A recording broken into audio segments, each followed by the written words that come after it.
Episode 38। Arvind के इरादे। Annual examination का दिन। आदर्श आज के दिन इतना नर्वस था कि वो कॉलेज आने के समय से काफी पहले ही आकाश के घर आ गया और उसका वेट करने लगा। आदर्श, आकाश भाई, आज एनुअल एग्जाम है, आपको नहीं लगता कि हमें थोड़ा जल्दी जाना चाहिए?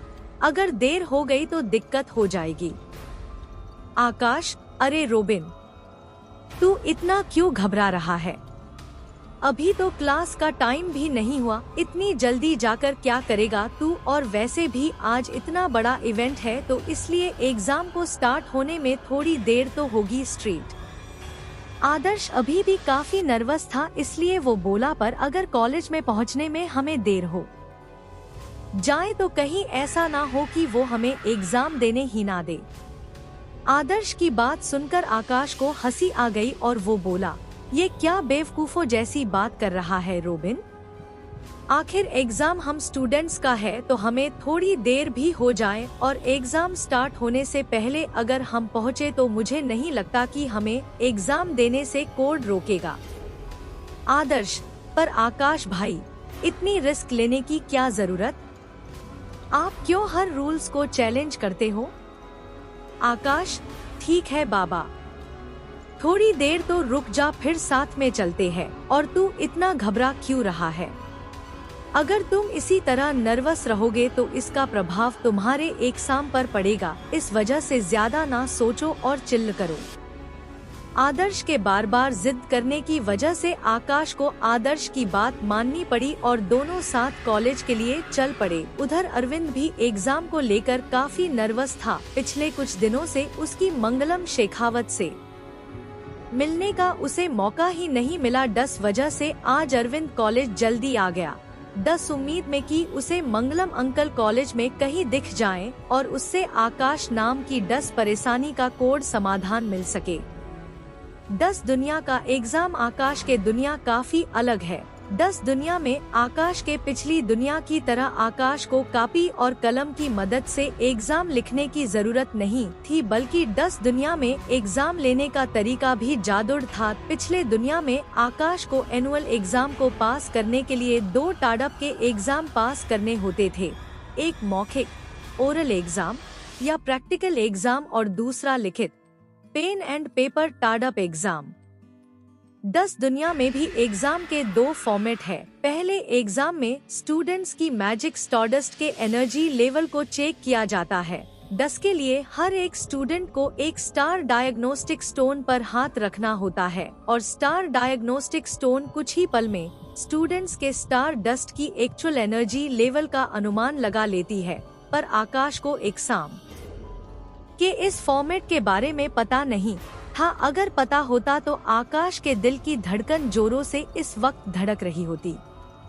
ये मैजिक डायग्नोस्टिक स्टोन आकाश के लिए किसी नाइटमेयर से कम नहीं था, जो आकाश के इतने दिन की मेहनत पर पानी फेर देता और आकाश के असली पावर लेवल के बारे में सबको पता चल जाएगा। एग्जाम के भागादौड़ में मिस अंबिका का भी इस बात पे ध्यान नहीं गया। एग्जाम के दूसरे फॉर्मेट में केवल वे स्टूडेंट्स ही हिस्सा ले सकते थे जिन्होंने अपना मैजिक एक्टिवेट कर लिया था। इसका मतलब जिन स्टूडेंट्स ने अपना मैजिक एक्टिवेट नहीं किया उनका फाइनल एग्जाम रिजल्ट में मार्क्स कम आते और वो रैंकर क्लास में सिलेक्शन का मौका भी खो देते। दूसरे फॉर्मेट में इन प्रतिभागी स्टूडेंट्स को अपना मैजिक परफॉर्म करके दिखाना पड़ेगा, जिसके पावर, एक्यूरेसी, एक्टिवेशन टाइम, बाकी सब पैरामीटर के आधार पर मार्क्स मिलने वाले थे और इन्हीं स्टूडेंट्स में से रैंकर क्लास के लिए स्टूडेंट सेलेक्ट किया जाएगा। क्लास के सभी स्टूडेंट, चाहे वो किसी भी सेक्शन के क्यों ना हो, उन सबको अपने अपने प्रैक्टिस ग्राउंड पर डकट दछा होने का निर्देश कॉलेज मैनेजमेंट ने दे दिया था। आकाश और आदर्श ट्रेनिंग ग्राउंड पर पहले से आकर खड़े हो गए। कॉलेज के आम दिनों में जिस प्रैक्टिस ग्राउंड पर स्टूडेंट्स पे भीड़ लगी होती थी और कोड न कोड अपने मैजिक की प्रैक्टिस करता ही रहता था, उसी ग्राउंड पे आज स्टेज सजा हुआ था और स्टूडेंट और गेस्ट्स को बैठने के लिए चेयर्स और टेबल लगाए गए थे। आकाश को याद था कि 1 साल पहले इसी जगह पर उसकी लाइफ का सबसे बड़ा बदलाव हुआ था और उसे अपने तीनों एलिमेंट्स को अवेकन करने का चांस मिला था।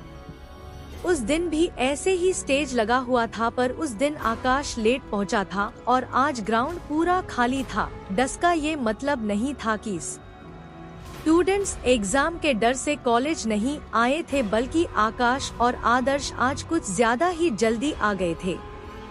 आकाश ने आदर्श को घूर कर देखा, मानो कह रहा हो, मिल गई कलेजे को रंडक, क्या मिला इतना जल्दी आज कॉलेज आके। इतनी बार बोला कि अभी कॉलेज कोई नहीं आया होगा।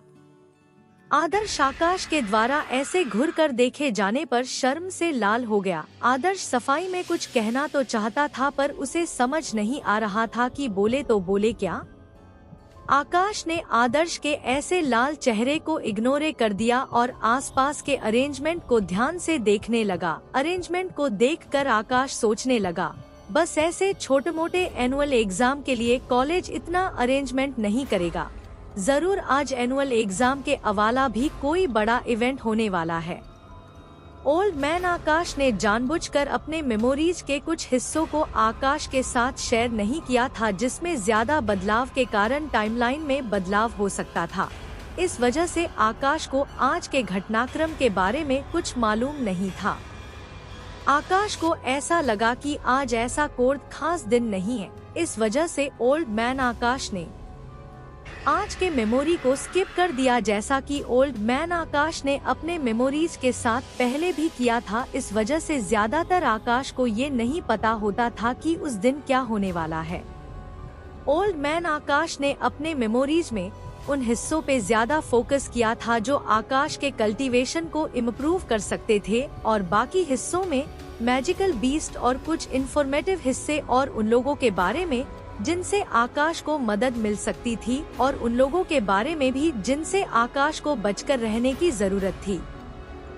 यही कारण था कि आकाश को ये तो पता था कि बीजापुर सिटी पर मुसीबत आने वाली है, पर उसके पीछे किन लोगों का हाथ है और किस खतरों का सामना बीजापुर सिटी को करना होगा, ये नहीं पता था। आकाश मन ही मन सोचने लगा। ओल्ड मैन आकाश की मेमोरीज ने आज के दिन के बारे में कोई जानकारी नहीं दी, पर कॉलेज को देखकर ऐसा लगता है कि आज कुछ बड़ा होने वाला है। आकाश अभी इसी बारे में सोच रहा था कि तभी संजोग से अरविंद भी उसी समय टोनी के साथ ट्रेनिंग ग्राउंड पर आकर अपने सीट पर बैठ गया। आकाश की और अरविंद की नजर एक दूसरे से पड़ी और दोनों कुछ देर तक एक दूसरे को घुर घुर कर देखने लगे। आकाश कुछ देर खामोश रहा और कुछ देर बाद अपने सीट से उठकर अरविंद की तरफ जाने लगा। आकाश को अरविंद के तरफ जाता देख आदर्श हैरान हो गया और टोनी की भी भौहें सिकुड़ गई। आकाश अरविंद के पास जाकर खड़ा हो गया और अरविंद को ही घुर कर देखने लगा, मानो कह रहा हो कि आ देखे जरा किसमें कितना है दम। अरविंद भी आकाश की नजरों को अपनी तरफ देखते हुए सीरियस हो गया और सोचने लगा, कहीं इसे मेरे और मंगलम अंकल के प्लान के बारे में मालूम तो नहीं चल गया। आखिर ये मुझे इस तरह घुर घुर कर क्यों देख रहा है। अभी अरविंद आकाश से कुछ बोलने ही वाला था कि तभी अरविंद को टोनी की आवाज सुनाई। अरविंद भी टोनी को बोलता देख चुप हो गया।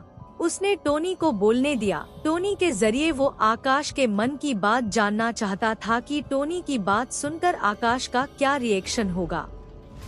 टोनी, ओ फटीचर, इधर क्या घुर रहा है बे? अपने मैजिक को एक्टिवेट क्या कर लिया तूने? अपने आप को डेढ़साना समझाता है, भूल मत।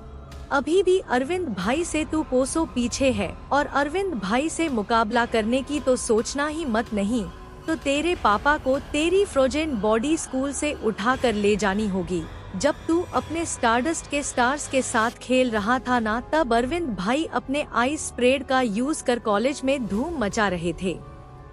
टोनी की बकवास पर आकाश ने ध्यान नहीं दिया और बस अरविंद को ही घुर घुर कर देखने लगा। अरविंद भी नर्वस होकर बस आकाश को ही देखे जा रहा था।